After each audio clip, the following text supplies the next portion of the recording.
কি বলো তো, এটা হলো মিনি পানির সাটে। চলো তৈরি করে নিই তাহলে। তার জন্য দেখো আমি একটা বড় সাইজের ক্যাপসিকামকে কেটে নিচ্ছি। ক্যাপসিকামটা আমি কেটে তোমার ভেতর থেকে সমস্ত দানাগুলো আর ভেতরের সাদা অংশটা ভালো করে পরিষ্কার করে কেটে নিয়ে ক্যাপসিকামগুলোকে আমি একটু স্কোয়ার শেপ করে কেটে নেব। তারপর নিয়ে নিচ্ছি একটা বড় সাইজের পেঁয়াজটাকে আমি প্রথমে মাঝখান থেকে কেটে নিলাম, তারপরে তারও মাঝখান থেকে কেটে নিয়ে আরও হাফ করে নিলাম, মানে টোটাল পেঁয়াজটাকে আমি 8 টুকরো করে নিয়েছি। নিয়ে এইভাবে পেঁয়াজের পাপড়িগুলো এক এক করে ছাড়িয়ে নিয়ে স্কোয়ার শেপ করে ছাড়িয়ে নিলাম। আর দেখো এখানে পানির নিয়েছি আমি 200 গ্রাম।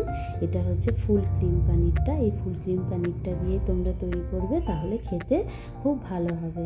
আর এইভাবে পানিরগুলোকে ছোট ছোট করে স্কোয়ার শেপ করে কেটে নিলাম।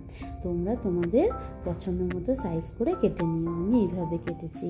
আর তোমাদের প্রত্যেকের বাড়িতেই এরকম টুথপিক থাকে, তো তখন তোমরা এই টুথপিকটাকে নিয়ে একটা পেঁয়াজের পাপড়ি, তারপর একটা ক্যাপসিকাম, তারপর একটা পানিরের টুকরোটা এইভাবে গেঁথে দেবে।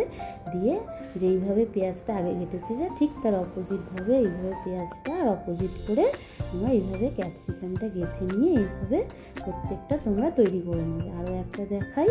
প্রথমে একটা পেঁয়াজ, তারপর একটা ক্যাপসিকাম, তারপর একটা পনিরের টুকরো এইভাবে গেঁথে দেবে। দিয়ে তারপর আবারও ওপর থেকে একটা পেঁয়াজ আর একটা ক্যাপসিকাম দিয়ে টাইট করে চেপে দেবে, তাহলে পুরো টাইট হয়ে এইভাবে বসে যাবে।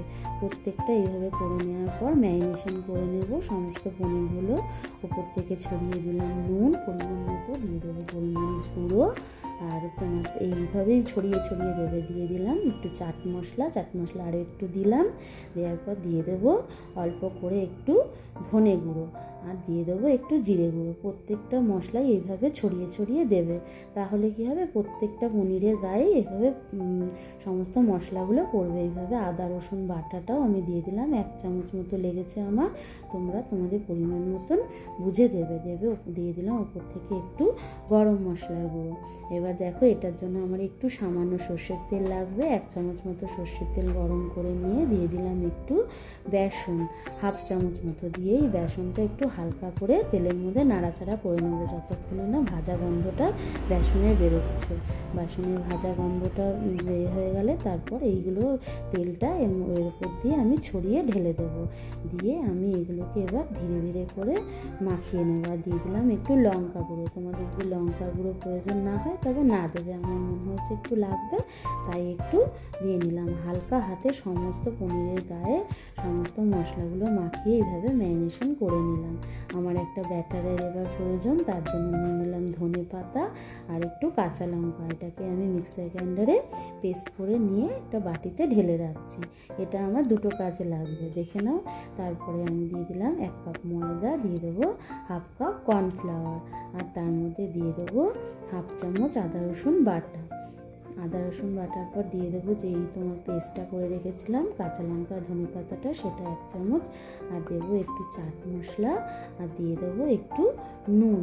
দেওয়ার পরে এর মধ্যে পরিমাণ মতন জল দিয়ে ব্যাটারটাকে তৈরি করবো। প্রথমে অল্প করে জল দিলাম, ভালো করে মিশিয়ে নেবো। অল্প করে জল দিয়ে ব্যাটারটা তৈরি করবে, কারণ কি বেশি পাতলা যেন না হয়ে যায় ব্যাটারটা। এবার ব্যাটারের মধ্যে দিয়ে দেবো একটু বেকিং পাউডার বা বেকিং সোডা, যেটা তোমাদের কাছে অ্যাভেলেবেল থাকবে সেটাই তোমরা একটু অল্প করে দিয়ে দেবে, জাস্ট অল্প।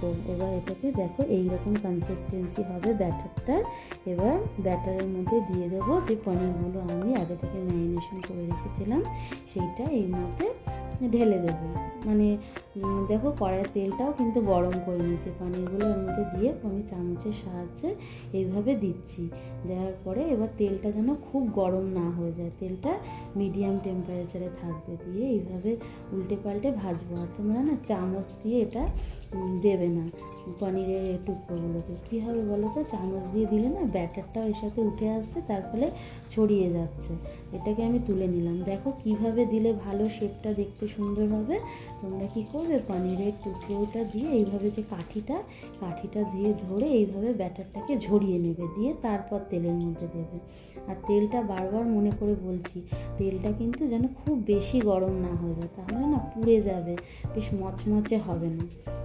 তেলটা মিডিয়াম হিটে থাকবে, না বেশি গরম না বেশি ঠান্ডা। আর দেখো প্রত্যেকটা এইভাবে দিয়ে দেবো। আর এইটা যখন তোমাদের বাড়িতে কোনো গেস্ট আসবে, যখন তোমরা এটাকে দেবে, গেস্টটাও যেমন খুশি হবে, আর গেস্ট না এলেও কি তোমরা নিজেরাই এটা যখন বানিয়ে খাবে, এত দুর্দান্ত টেস্টি হয় না, খুব ভালো লাগে। তো আমার দুর্দান্ত স্বাদের মিনি পনির সাটেটা একদম তৈরি।